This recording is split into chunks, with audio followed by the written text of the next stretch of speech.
아멘. 할렐루야. 하루의 첫 시작을 주의 전에 올라 시작하시는 여러분들과 영상을 참여하시는 모든 분들 위해 하나님의 크신 은혜와 축복이 가득하신 오늘 한날의 삶이 되시기를 주님의 이름으로 축원합니다. 오늘 말씀의 제목은 가마 속 녹을 제거하라입니다. 가마 속 녹을 제거하라. 오늘 말씀은 크게 두 부분으로 나누어 볼 수 있습니다. 첫 번째 부분은 1절로 14절까지 말씀으로 속담을 통한 예루살렘의 멸망 선언입니다.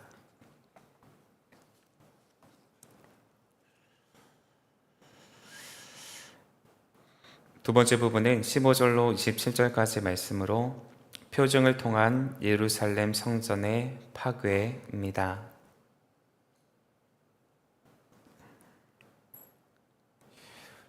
오늘 우리가 나누고자 하는 에스겔 24장의 말씀은 바벨론에 의한 멸망이 임박했음을 징조로 알리는 예언의 말씀입니다.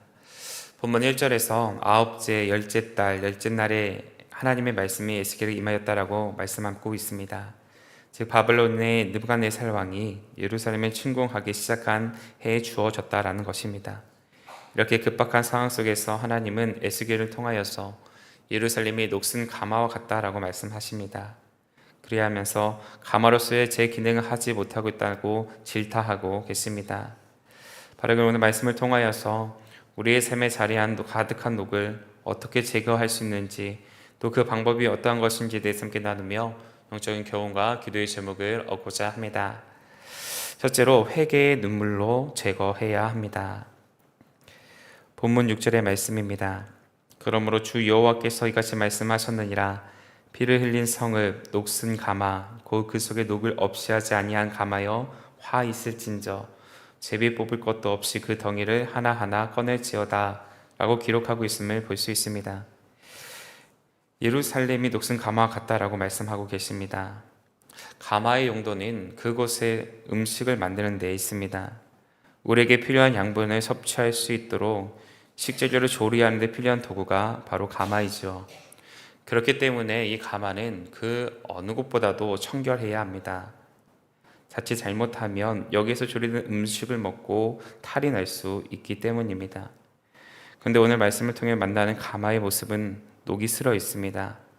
음식을 조리할 수 있는 가마가 아니라는 것이죠. 제작된 목적에 맞게 사용할 수 없는 조리 도구가 되었다는 겁니다. 아무리 좋은 식재료가 있다 하더라도 요리를 할 수 없게 된 상황이라는 것이죠.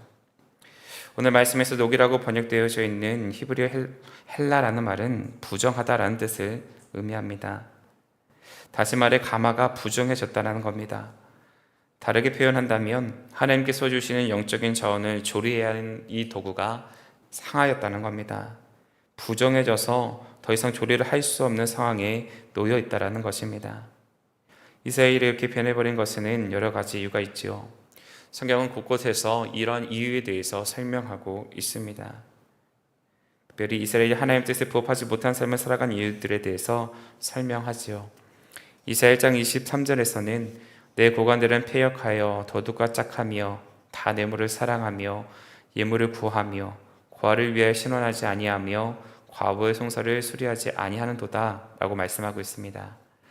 법을 만들어야 하는 이들은 악법을 만들었고 법을 판단한 재판관들은 뇌물을 받았고 악한 자는 풀어주고 무고한 자를 정죄하며 가난한 자를 도와주지 않는 그러한 사회적인 모습이 팽배했다는 겁니다. 이들이 이렇게 타락할 수밖에 없었던 것은 이들의 잘못을 알려줄 수 있는 영적인 어른이 없었기 때문입니다. 아주 작은 녹이라 할지라도 그것이 서려했을 때 제거하였다 한다면 이렇게까지 녹이 전체로 퍼지지 않았을 겁니다. 그러나 이스라엘은 그 시기를 놓쳐버립니다. 아주 작은 죄를 가벼이 여겼기 때문입니다. 사랑하는 여러분, 우리 가운데 죄라는 녹이 서리지 않기 위해서는 아주 작은 죄라도 철저히 회개해야 하는 줄로 믿습니다. 데살로니가전서 5장 22절에서는 악은 어떠한 모양이라도 버리라 라고 말씀하고 있습니다. 하나님 보시기에 악한 것이라 한다면 그것은 반드시 어떠한 방법을 써서라도 버려야 한다는 겁니다. 우리가 이 일을 경히 여긴다면 시편 24편 3절로 4절에서 여호와의 산에 오를 자가 누구며 그의 거룩한 곳에 설 자가 누구인가? 곧 손이 깨끗하며 마음이 청결하며 뜻을 허탄한 데에 두지 아니하며 거짓 맹세하지 아니하는 자로다라고 말씀하고 있는 것처럼 하나님을 예배하는 그 자리로 나아갈 수 없게 됩니다.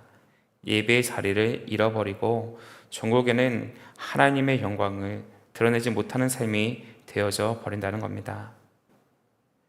사랑하는 여러분, 이 자리를 빼앗기지 않기 위해서 우리가 할 수 있는 최선이 무엇입니까?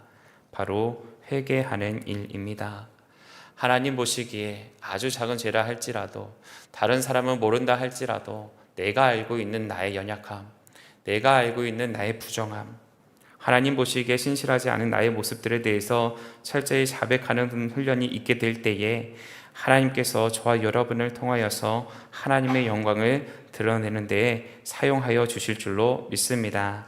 바라기는 이러한 믿음으로 주님께 붙잡힌 바 된 인생과 삶의 여정이 되어지셔서 하나님 앞에 기쁨이 되어드리는 저와 여러분의 삶이 되시기를 주님의 이름으로 축원합니다. 둘째로 불신의 녹을 제거해야 합니다. 본문 14절입니다. 나 여호와가 말하였은즉 그 일이 이루어질지라. 내가 돌이키지도 아니하고 아끼지도 아니하며 뉘우치지도 아니하고 행하리니 그들이 내 모든 행위대로 너를 재판하리라. 주 여호와의 말씀이니라 라고 기록하고 있습니다. 하나님께서는 에스겔을 통해서 하나님의 뜻을 저버린 이스라엘에게 일어날 심판에 대해서 말씀하십니다. 이스라엘이 자신들에게 임하게 될 심판에 대해서 깨닫기를 원하신다는 거죠. 그런데 문제는 이러한 외침에도 불구하고 이들은 그 말을 흘려들었다는 겁니다. 하나님께서 얼마나 답답하셨는지 14절에 와서 나 여호와가 말하였은즉 그 일이 이루어질지어다 라고 강력하게 말씀하여 주고 계십니다. 하나님께서는 이스라엘을 향하여서 나는 여호와다 라고 말씀하고 계십니다. 하나님께서는 이스라엘을 향해 이렇게 여호와다 라고 말씀하셨던 그 까닭은 어디에 있을까요? 우리가 잘 알고 있는 것처럼 하나님의 이름은 구약성서 안에서 야훼, 야훼, 여호와라는 이름으로 표기 되어져 있습니다. 그런데 오늘 말씀에서는 굳이 나는 여호와다라고 말씀하고 계신 것을 볼 수 있습니다. 이 여호와라는 이름은 히브리어 동사 하야라는 동사에서 파생된 말로 존재하다라는 뜻을 갖고 있습니다. 즉 여호와라는 이름에는 과거로부터 시작해서 현재 그리고 미래에 걸쳐 영원히 존재하시는 분이라는 사실에 대해서 직접 말씀하여 주고 계신 것입니다. 과거 언젠가 다른 신으로부터 창조된 존재가 아니라 영원전부터 존재하고 계셨고 결코 창조된 적이 없는 것이 바로 하나님이시라는 사실에 대해서 말씀해 주고 계십니다. 이처럼 하나님께서는 처음과 끝이 되시는 분이시지요. 모든 것을 다스리시고 통치하시는 분입니다. 그렇게 하나님께서 말씀하시며 이루겠다 하신 것들은 모두 이루어질 수밖에 없는 것이지요. 민수기 23장 19절입니다. 하나님은 사람이 아니시니 거짓말하지 아니하시고 인생이 아니시니 후회가 없으시도다. 어찌 그 말씀하신 바를 행하지 않으시며 하신 말씀을 실행하지 않으시랴라고 말씀합니다. 하나님께서는 그 정하신 바를 반드시 이루시는 분이라 소개하고 있습니다. 이것처럼 하나님은 말씀하신 모든 것들을 이루셨습니다. 강력한 진노의 뿌린 바벨론을 통해서 녹슨 가만 예루살렘을 완전히 태우셨고 부패한 예루살렘을 멸망시키셨습니다. 이것만으로도 하나님께서 하신 말씀은 반드시 이루어지게 된다는 것들을 우리는 알 수 있습니다. 사랑하는 여러분, 하나님께서는 약속하신 바를 모두 이루시는 신실하신 하나님이신 줄로 믿습니다. 인간의 범죄로 인하여서 물로 세상을 심판하시겠다 하신 그 말씀의 성취를 경험한 노아, 노쇠한 나이임에도 불구하고 약속하신 자녀를 선물로 받은 아브라함, 이들이 바로 하나님의 신실하심을 나타내는 믿음의 선진들입니다. 그러므로 우리는 하나님께서 우리에게 말씀하시는 것들이 반드시 이루어지게 될 것임을 의심하지 말고 그 말씀이 이루어지기를 기다릴 수 있어야 합니다. 또 내게 하신 그 말씀이 이루어질 수 있도록 맡겨주신 자리에서 최선을 다하는 삶을 경주해야 합니다. 바라기는 내게 주어진 삶의 최전선에서 내게 임한 하나님의 말씀의 성취가 이루어지게 될 것임을 고백하시는 가운데에 우리 마음속에 자리한 불신의 녹을 제거하시는 우리 모두가 되어지시기를 주님의 이름으로 축원합니다. 끝으로 말씀의 순종함을 통해 녹을 제거해야 합니다. 본문 18절입니다. 내가 아침에 백성에게 말하였더니 저녁에 내 아내가 죽었으므로 아침에 내가 받은 명령대로 행하매라고 말씀하고 있습니다. 에스겔은 그의 아내의 죽음과 또 그 후에 그가 취한 일련의 행동들이 모두 동일했습니다. 하나님께서 하신 그 말씀에 따라 순종했다는 겁니다. 에스겔은 그의 아내의 죽음 앞에서 덤덤하였습니다. 슬피 울지도 않았습니다. 머리에 수건을 두르고 자리에 눕지도 않았습니다. 발에 신을 신었었고 입술을 가리지도 않았습니다. 초상집에서 먹는 음식도 먹지 않았습니다. 에스겔은 그의 아내의 죽음 앞에서 전혀 슬픈 내색을 보이지도 않았고 그저 탄식만 하였지요. 에스겔이 이렇게 할 수 있었던 것은 이 모든 것들이 하나님의 명령이었기 때문입니다. 사랑하는 가족, 그것도 사랑하는 아내를 잃은 에스겔에게 상심한 것을 드러내지 말라 하시는 것은 어떻게 보면 너무나 가혹한 일이 아닌가 생각해 보게 됩니다. 그러나 이것은 우리의 우려이지요. 이것을 우리의 시각에서 보는 것이 아니라 하나님의 시각에서 바라보게 된다면 그 의미를 분명히 알 수 있습니다. 하나님께서 에스겔을 통해서 전하고자 하셨던 그런 메시지가 있었기 때문에 그가 그렇게 행하게 되었다는 겁니다. 예루살렘이 멸망하게 될 때에 그곳에서 살고 있었던 장차 에스겔같이 이런 경험들을 해야 되는 이들이 있음을 깨닫게 하시고자 에스겔을 통하여서 먼저 보여주신 것입니다.